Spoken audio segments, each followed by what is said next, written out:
think it's about time. I think so too. I remember we were stuck and I got kind of frustrated. I remember the game crashed. Oh, did it crash? Yeah. It crashed. That's how our last video ended. Oh. Yeah. Well, I hope that doesn't happen again. I know. It's a shame that I can't get a real copy of this game without dishing out $500, which is definitely not worth. Almost more like $1,000. It's a good game, but it's not worth $1,000. I know, it's not worth that much. I'd be willing to pay $120 for this game. Did you hear that they came out with a remake or whatever of Panzer Dragoon? One? Yeah, for the Nintendo Switch. Just think of that.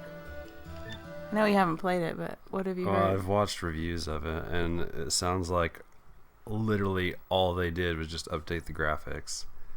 And like it still has, which is kind of sad because for 2020, you're not going to get critics or gamers excited about making a rail shooter that as soon as you get 3 deaths, that starts the game completely from the beginning like an NES game. Yeah. Like, this is 2020. You can't do that anymore. You know what I mean? I know what you mean. That people expect more out of games than that. You know, that was fine back in the 90s, but if you're going to try to get people into Panzer Dragoon, you can't do that. But one of the things that I did hear some reviewers say, which I thought was really mean, is they said that it looked way better than the originals because the originals were a super eyesore to watch. And I thought that was super mean, considering that if you read Team Andromeda's story on the internet, they worked endlessly to try to make these games. Like, 3D rendering was still very new at the time, because, I mean, Windows 95 hadn't even come out yet, because it came out in 1994, you know, and so there was no DirectX or, you know, OpenGL or anything like that. I think, well, I take it back. I think DOS, I can't remember what DOS used. I think DOS might have used OpenGL. I don't remember what API existed during that time, but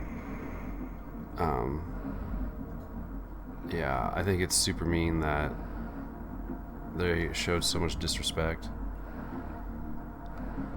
to a company that worked so hard to bring them. What are we doing here? I don't know. Is this where I'm supposed to be? Maybe. You got a cutscene. This seems like what you're doing is important.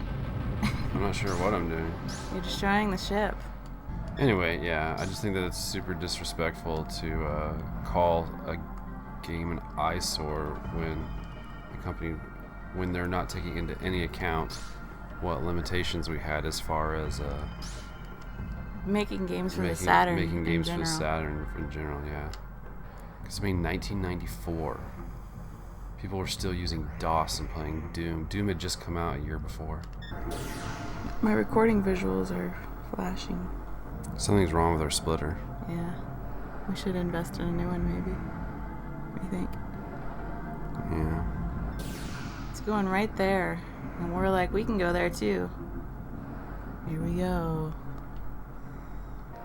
We're inside the shell cot. I don't remember watching you play Panzer Dragoon 1 and thinking that it's ugly. No, it's not an ugly game at all. It's got similar graphics to this, but it isn't ugly at all. So do you think they remade the graphics for Panzer Dragoon 1? So next they're going to remake the graphics for Panzer Dragoon 2? You know, it doesn't sound like Panzer Dragoon 1 is going to sell very well because of how little they actually put into it. But if they did just simply, if they are going to continue that, if they,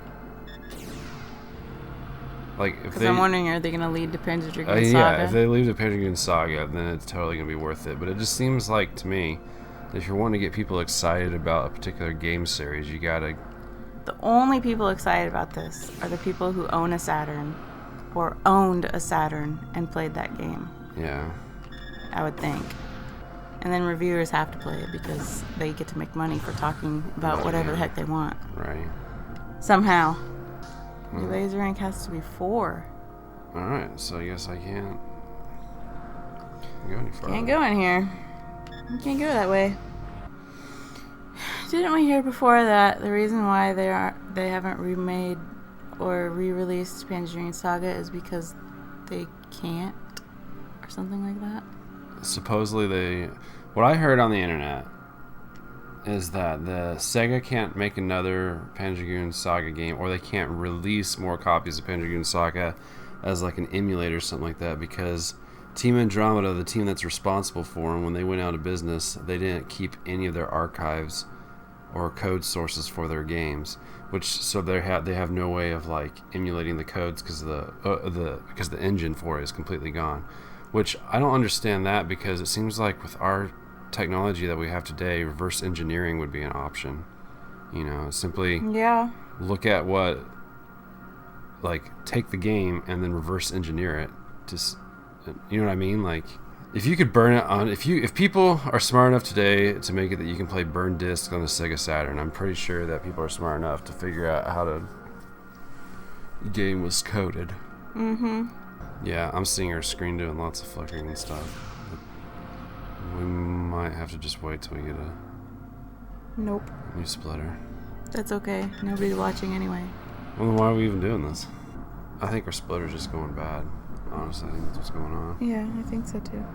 I've got my eyes open for VCRs always. Yep, this is where we left off. Oh no, here we are. Yeah, this is where we left off.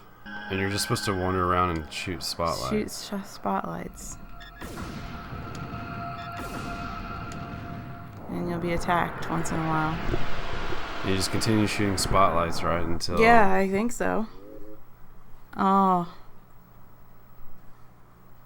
I think it's this level. I think so too. Well, I hope you enjoyed that video.